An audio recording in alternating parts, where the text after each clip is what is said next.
ងហើយថ្ងៃទី26 ខែ7 2026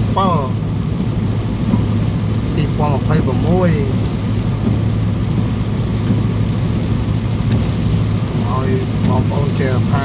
រូបភាពចាស់ជាពិសេសមួយអីវ៉ាន់ថតឲ្យមើលគ្នាមកខាងបាត់ដំបងហើយមេឃភ្លៀងពេលថ្ងៃ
បាទបងអើយរឿងស្អាប់ព្រើនេះក៏មិនភ្លៀង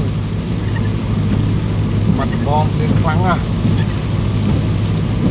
ខំឲ្យបងប្អូនមើលខាងបងប្អូនភ្លៀងអត់នៅបាត់បងភ្លៀងទាំងថ្ងៃបងប្អូនអើយ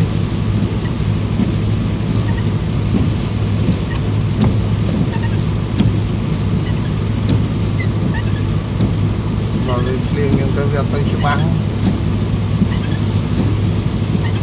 ព្រើ